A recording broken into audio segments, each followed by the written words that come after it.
Welcome to my podcast from Highclere Castle. Yet again, I'm sitting outside underneath my podcast tree, this wonderful evergreen oak, looking back at the castle in a lovely summer's afternoon. And I've got a very special guest today who has long preceded me at the castle. His name is Eddie Hughes, and he was head keeper here.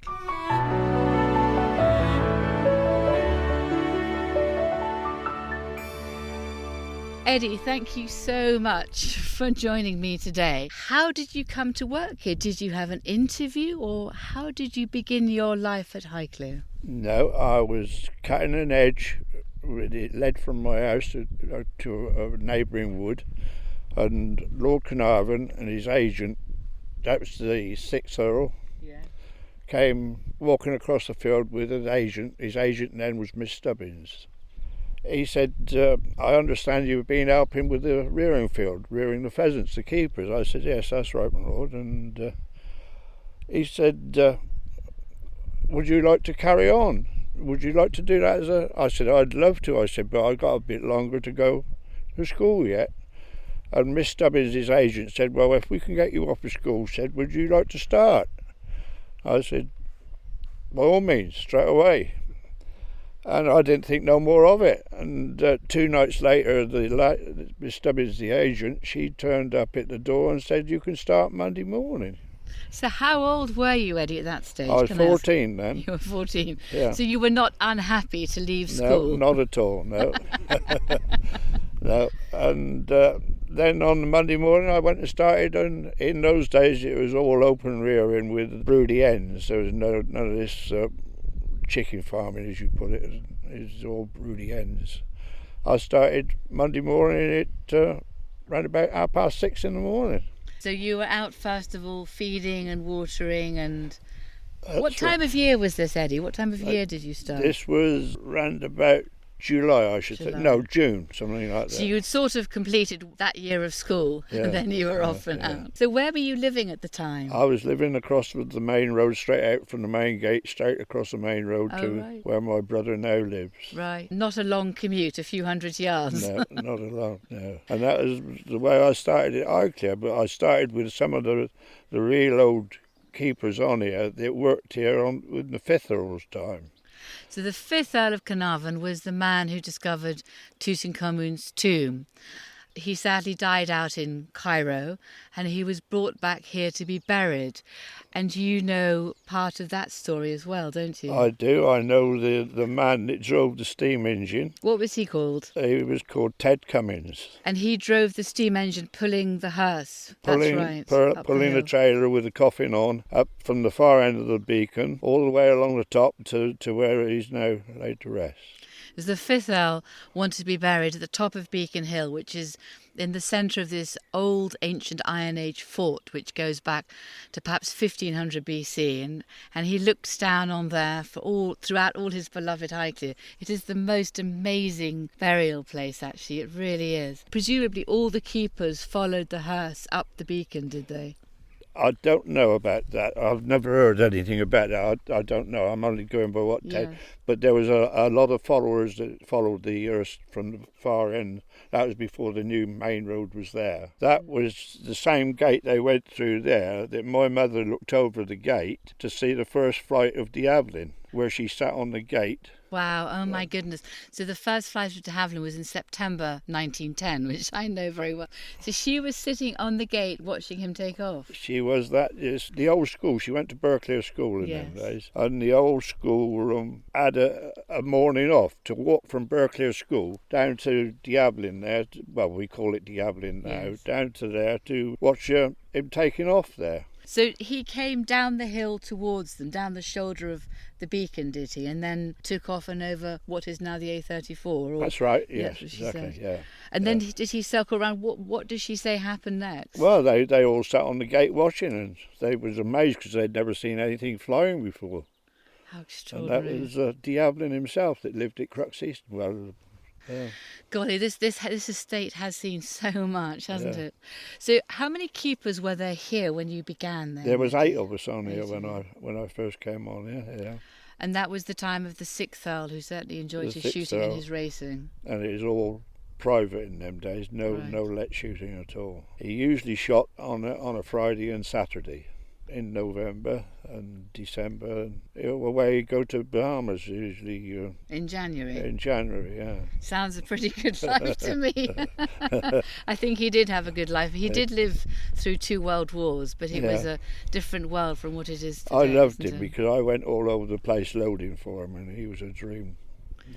Well, I think he was a quite extraordinary man. My husband, Geordie, tells so many stories about his grandfather. They all make me laugh. But he was quite sharp with people, I think, sometimes in the field as well. Oh, yeah. He'd fly up in the air one minute and he's right as rain the next minute.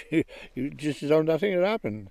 He'd give you the biggest telling off one minute and, now you, my friend, come along with me. We're going so-and-so. The partridge and pheasant shoot at Highclere today was really begun by the 5th Earl of Carnarvon as one of the most extraordinary and best private shoots in England at the Edwardian time, and some of the best shots, the best guns came here. It was a sport which was much enjoyed by King Edward VII, who also came here as a guest to stay. And really the tradition of the shoot in the estate has been carried on through different head keepers and then with the Earls of Carnarvon until today, and it still continues today. It's a real way of exploring the estate, of welcoming people for guests for weekends, and bringing people together. It's a really special time, and being out in the countryside with a shoot, with some of the best sporting drives, is just such a joy. In the old days, the 6th Earl, he'd be away on the 11th of August, ready to start shooting either with Lord Derby or Lord Sefton on the 12th of August, and he'd be away sometimes a fortnight. Towards the end, I went with him occasionally, but then he'd come back here and then partridge shooting would start. And in the old days, it was all grey partridge here, and there'd be a lot of partridge around. Then you'd be partridge shooting for about 3 weeks on and off, different days. Then you get into the outside days on the pheasants, then get more grander days as the season went on. Pheasant shooting starts on the 1st of October and partridge shooting on the 1st of September, so it went from grouse, partridge to pheasant. And part of the weekend house parties usually involved a shoot in the autumn, winter months, and it still does to a certain extent today.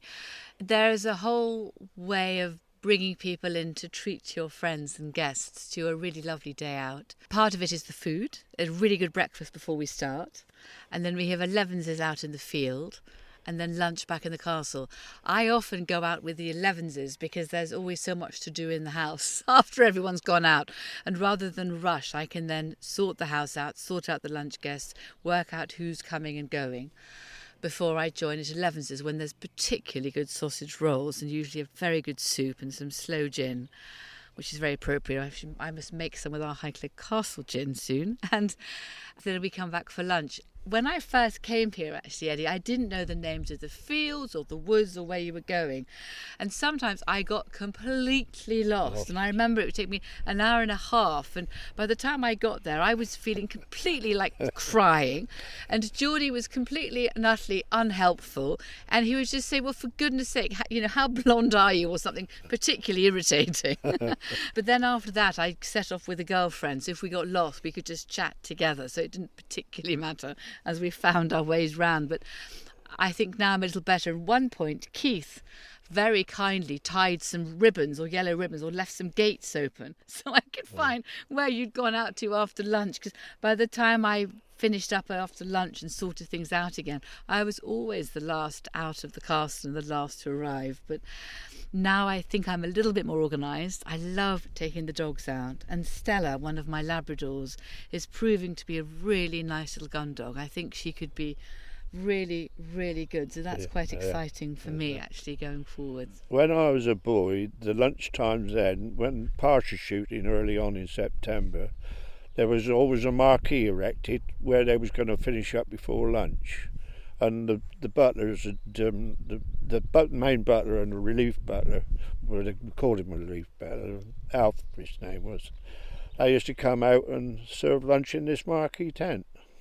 I think That was on partridge days. I think that it's such a lovely idea, and I've thought of perhaps using an area by Mopper's Barn to do that, because Yeah. it's so beautiful down there. I'll tell you where they very often on a partridge day was one put on the end of the beacon. That would be a lovely thing to do, but I thought on an ongoing basis I probably can't, but I thought by reusing some of those amazing old barns and the space there might be a nice thing to do, actually. So Yeah. another project, but perhaps not quite yet. In the time of the 6th Earl and the Marquis and the butler and the relief butler, I imagine everything had to be done to a very high standard, wasn't it? Right with all to the the food? high standards, yeah. Even the planning of the shoot on the pheasant days, there'd be 2 keepers. I'd be driving the jeep to go round the drives before time, and he'd sit next door to me. I'd drive, and the head keeper would be in the back. In those days, I was only underkeeper then. We'd go round, and he'd have his secretary there, and he'd be writing down. She'd be taking notes of the drives, and he'd also place the guns on the Wow. pegs. And when the guns started out in the morning, they'd have a card there with all their names and the numbers of each drive on it. Wow, I'm sure my husband would love to do that, but he's got too much work to do. We had a lot of fun on a shoot day, a lot of fun. We had an head keeper here who I succeeded after him, took over from him, and he was always, give us a sweet, he'd say. And I said this day, I said, I haven't got any, Dave, anyway. In my waistcoat pocket, I had a trick sweet there, and when you eat it, you went all blue round the face, and the vapour made it go all blue round. And this day, the Queen was there, a guest of Lord Carnarvon's father. He always insisted that the head keeper, end of the day, went and said good night to the Queen. It was on the last drive at night when we gave him this sweet. He'd gone blue. He looked like a clown sat in the trailer. And one of the beaters kept on, he wouldn't let it drop, and he picked it up. Everybody kept on then, and he knew then that he must have been really blue around him. And he was getting really edgy, and it would come to the end of the drive, and he was going through the wood trying to rub his spine. Of course, the more he rubbed it, the worse it got. And when he went to shake hands with the Queen at night, he was going like this. But he was hiding his face behind his hand. He was very embarrassed, Did Lord Carnarvon notice or say anything, or did he pass it off? Geordie's father knew all about it. Right. Yeah. Do you think the Queen noticed, Eddie? She must have noticed, yeah. She must have noticed, because I think she was too much of a lady to ask about it. She might have thought he had some dreaded disease coming on. So that sounds a most memorable shoot. It was one he could always take a joke, that head keeper, though. He had a catcher at the bottom of Dog Kennel Hill there, on that little pond there. And anyway, I knew he had this catcher, and I had a little yellow duck. And I went and plastic one? A plastic yellow duck. I went and throwed this catcher. We were shooting on the last day of January, this was. When he came in the yard in the morning, I put this plastic duck in the catcher there. And I didn't say nothing. Anyway, he come in the morning, he said, here, he said, I had a good catch this morning. I said, what was that, Dave? And he said, I caught a duck. He said, when I lifted the lid, he said it went Hong Kong, because it had Hong Kong stamped on the bottom of it. But actually, I remember there was Dave Radwell, and before Dave Radwell, was that Tommy Richardson then? Or was No, there one before in between? Radwell, there was a keeper here called Cyril Rowe. Right, He came from Chatsworth down here right. to work. He didn't last about 3 years, I think it was. Tommy's never had keeper. Tommy was a underkeeper, but he'd been here all his life. Right. So who was the head keeper in the time of the 5th Earl then? Spicer, Fred Spicer, he was before Cyril Rowe. And then before that it would be one of the Mabers. It'd be Charlie Maber, Basil's father. Yes. So would it be Fred Spicer who'd have been here just before the 5th Earl died then? Would he have been head keeper at that stage? Or would that have been... No, Maber Maber. was here when That the was 5th Earl Maber. died. Charlie Sorry. Maber. Charlie Maber. Tommy Richardson, he used to always load for the 5th Earl. Oh, did he? Yeah. And he told me that he's walking down the avenue there, Avenue of Limes there, walking down there at night, and he said to Tommy, he said, give the guns a good oil in, Tommy, he said, and put them away, he said, because I'm now going to Cairo. He said, yeah, all right, like that. And he said, that's it for this year. And I was walking down the avenue when he said that to him, and that was the last time Tommy saw Lord Carnarvon. Yes, because he went back in January, and then there was the grand opening in February, and sadly then died until he came back in the That's right. coffin, as you've described. So presumably the fifth Earl was a very good shot, wasn't he? He was one of the best shots of his So time. they tell me, yeah. Yes. Yes. But his son, the sixth Earl, loved shooting, and he was a well-practiced shot. Oh, yeah. Good shot. Yeah. He was very Victorian, the sixth Earl. In what way? What do you mean? He expected everything like in the old Victorian days. Really first Downton Abbey ways. He actually lived those days. I can remember him being away grouse shooting once. I wasn't here, but Robert, the butler, he just had 10 days away grouse shooting with him. And when he came in, Robert dropped him off at the front door, came on round to go into the yard at the back there, and he went in and he said to Robert, "Where aren't the clocks going?" He said, "Well, I've been with you this last 10 days. He wanted to know where the clocks were wound up. He was very eccentric like that, a Victorian, very. Yes, and I gather the sixth Earl also used to turn the lights out after supper to save electricity. He did, yeah, oh yeah. He'd even turn them out with guests in there. He didn't want to waste electric. But I gather Robert Taylor, the butler again, used to appear with a silver platter of torches. So he had the butler, the silver platter of the torches, yeah, but with the torch on, their lights were turned out in their rooms. Different times. Well, I think I still turn the lights out whenever I see them on, actually. Yeah. So very sensible way to go. It's jolly expensive, and I try and turn the heating off as much as possible too. But I quite like sleeping with my windows open and the air coming in. I so do. My husband prefers them shut, so we have this little argument about how cold the bedroom is.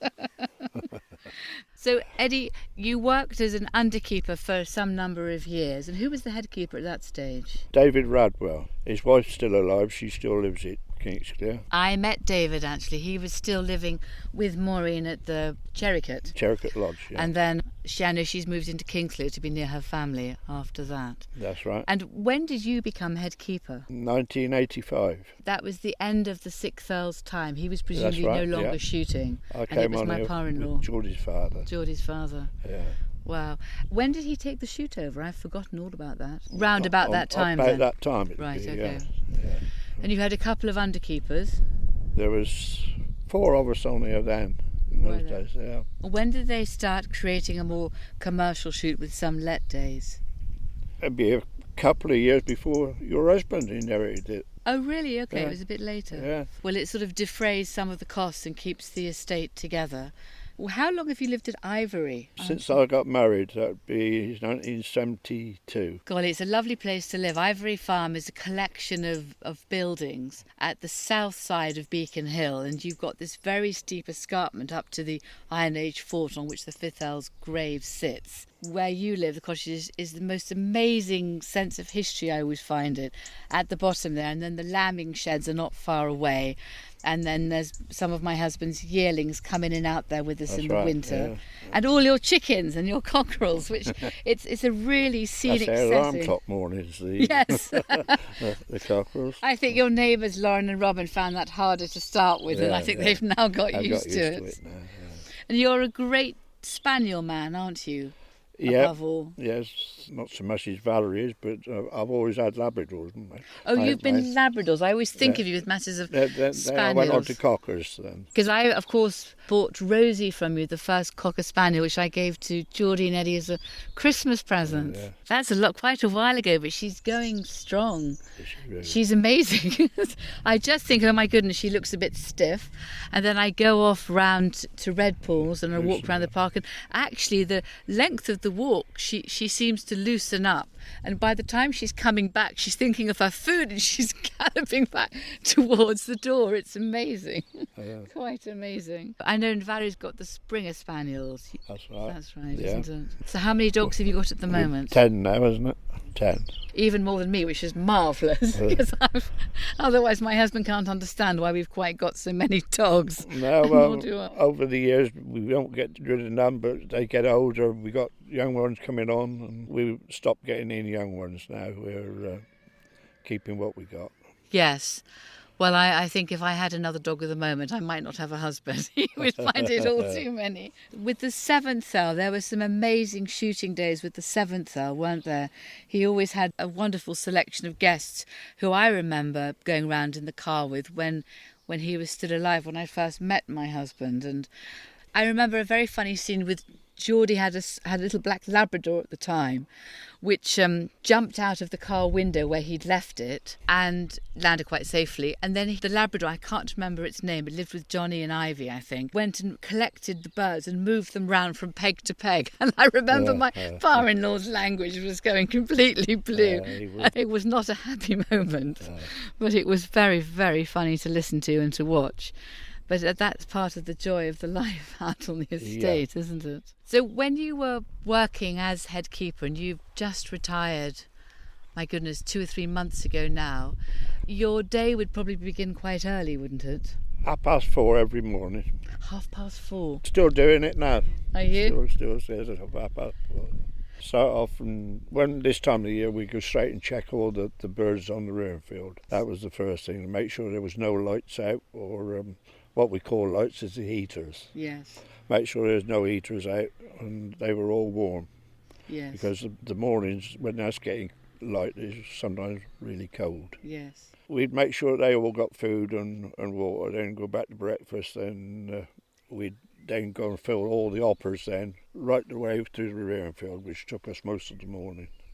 Yes, and of course you've also been feeding all the wild birds, bird seed as well. So it's extraordinary, because I think over the last few years, with all the different bird seeds and the wildflower banks around the fields and the different measures that Geordie's taken, the diversity of birds and animals, I think, has really increased over the last 5 to 10 years. It's come on tremendous there. You go down some of the strips what's planted for wild bird cover in the winter, and they just erupt, especially about 3 o'clock on a January afternoon. They just absolutely erupt with finches and goldfinches and green yellow hammers, the whole lot. They're all there together. They are, aren't they? Hundreds and hundreds of them. Do you have a favourite time of year or a favourite job that you love to do? I used to love the spring rearing. When it started, you had all your young stuff coming on in the spring. It's always the promise and the hope, isn't it, of the future? Yeah. So definitely. The hatching and that, I enjoyed that. More so when we open reared, because you was living with nature then. Absolutely. Your life then, your whole year depended on what the hen done, what you put your eggs under. If she went and screwed them all up, well, they were gone. But now it's so much easier with incubators. Yes, it is. And but I think from being so in touch with nature, perhaps it went slightly away. But I do think it's sort of come back again now as the focus of the balance and the harmony here. And I think in some ways we're quite lucky, because the number of footpaths is slightly more controlled, because it's usually the dogs off the leashes, isn't it, which eat all the birds' eggs or disturb everything, which truly doesn't help as people go for walks. I know people don't mean it and you can't see what they're doing, but it's not allowing nature the peace to come round to do what it's supposed to do. It's being upset. Is there a favourite moment in time when you look back to and you pinch yourself or can't believe that happened? Or it was my hobby. My job was my hobby. I didn't have no other hobbies, did I, at all, and my job was absolutely my hobby. If I got bored at home, I jumped in the Land Rover and went and sat up the wood. And you always see something different every day. No 2 days are the same. You go sit in the wood and you think, well, coming back out the wood, you think, well, I've never seen that before. Even after 60 years, you could still do it now. And sometimes if I'm sitting and looking at the bark of a tree, it's just the beauty of the bark and the way it goes up and how the trees have defended themselves against viruses and fungi and managed to survive. There's so much you can learn, isn't there, from just observing what's out there. Exactly, yeah. You probably know the trees far better on this estate than I do. There aren't many that I don't know. This is an amazing place, and in the summer it can be absolutely beautiful here, can't it? It's one of the best places you could ever be, I think. The changing topography here is something I never tire of, and the more I get to know it and walk amongst the trees and the grasses and just spend some time not doing nothing, but just being there, the more you get to love it, actually, because you know it better. It's an After tea extraordinary now, nights, we very often jump in the motor, go and have a ride up round Evans Gate, up round there. It's beautiful up there, isn't it? It's in our blood. I feel it's such a privilege to live here and walk around here. I never ever tire of that, Eddie. I think everybody feels privileged. It's lived at Highclere. I think they all do. It is amazing, isn't it? Thank you so much, Eddie, for joining me here today. It's been such a joy to know you and Val. It really has, and I hope we have many more adventures together, even if you're not formally working here with us. It's a pleasure.